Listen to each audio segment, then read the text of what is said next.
నాకు మాట్లాడే అవకాశం ఇచ్చినందుకు ధన్యవాదాలు. మా వేములవాడ నియోజకవర్గంలో 2 కొత్త మండలాలు ఏర్పడ్డాయి. వాటికి ఎంఆర్ఓ, ఎండిఓ, ఇతర ప్రభుత్వ కార్యాలయాలకు నిధులు మంజూరు చేయాలని ఒకటి. వేములవాడలో మోడల్ పోలీస్ స్టేషన్ ఒకే వన్లో డిఎస్పీ కార్యాలయము, సిఐ కార్యాలయం, ఎస్ఐ కార్యాలయం, ఇతర నివాస సమాధానికి సంబంధించి నిధులు ఇవ్వాలని లేఖ ఇవ్వడం జరిగింది. అది రావాలని కోరుతా ఉన్నాం.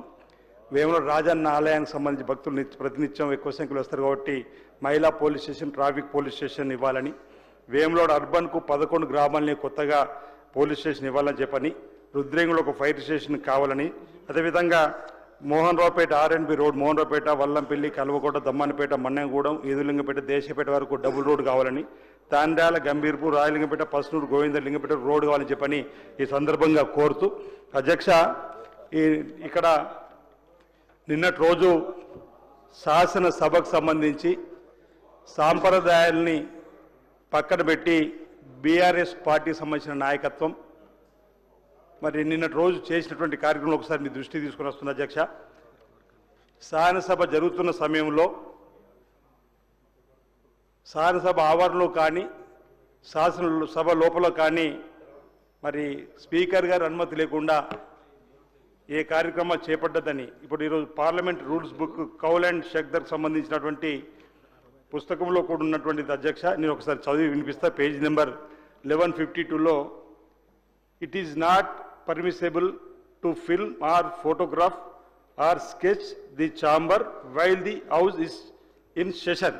అంటే శాసనసభ నడుస్తున్న సమయంలో అధ్యక్ష మరి పార్లమెంటరీ రూల్స్ ప్రకారం సమావేశ సమయంలో ఫోటోగ్రఫీ కానీ ఫిల్మింగ్ కానీ స్కెచ్ వేయడం కానీ నిషేధం ఉన్నప్పటికీ మరి గత 10 సంవత్సరాలుగా ప్రభుత్వం ఉన్నటువంటి పెద్దలు, మంత్రులుగా పనిచేసినటువంటి అనుభవం ఉన్నటువంటి శాసనసభ వివరణ మంత్రులుగా పనిచేసిన వాళ్ళు ఈరోజు శాసనసభ లాబీలో నినాదం చేయడం, ఎమ్మెల్యే సెంటెన్స్ పాయింట్ దగ్గర ధర్నా చేయడం శాసనసభ జరిగే క్రమంలో ఆ ఫోటోలన్నిటి కూడా అధ్యక్ష ఈరోజు బయట ప్రపంచంలోకి గ్రూపులలో పెట్టి పంపడం అనేది కూడా మీరు చూపెట్టి జరిగింది అధ్యక్ష. ఈ విధంగా ది ఎస్టేట్ అనే దానిలో కూడా వీళ్ళు పోస్ట్ చేసినటువంటి దాన్ని తప్పుపట్టే విధంగా మీకు నిన్నటి రోజు కూడా సభలో చెప్పడం జరిగింది అధ్యక్ష.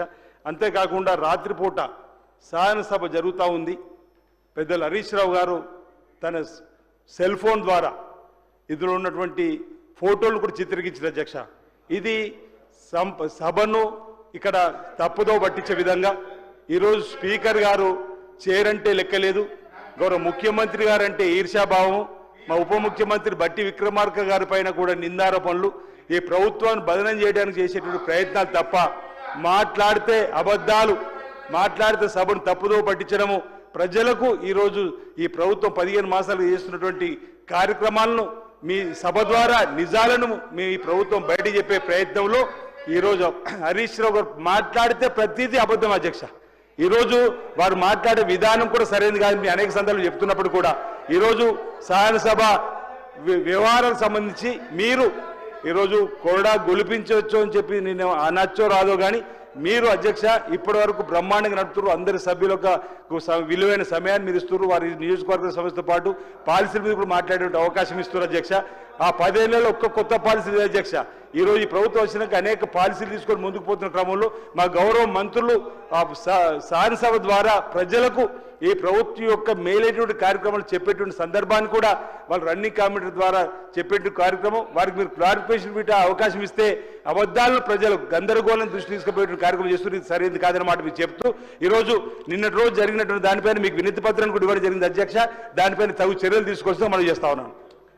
ఈ విషయాన్ని ఎగ్జామిన్ చేసి తగిన నిర్ణయం తీసుకుంటాను. సభ్యులందరికీ విజ్ఞప్తి, ఇప్పుడు ఏదైతే ఆది శ్రీనివాస్ గారు మాట్లాడిండో ఈ సభ సాంప్రదాయాలను, ఈ సభ గౌరవాన్ని, ఈ సభ ప్రతిష్టను పెంచాలంటే అట్లాంటి కార్యక్రమాలు చేయకూడదని చెప్పేసి నేను మీ అందరి ముఖంగా తెలియజేస్తున్నాను.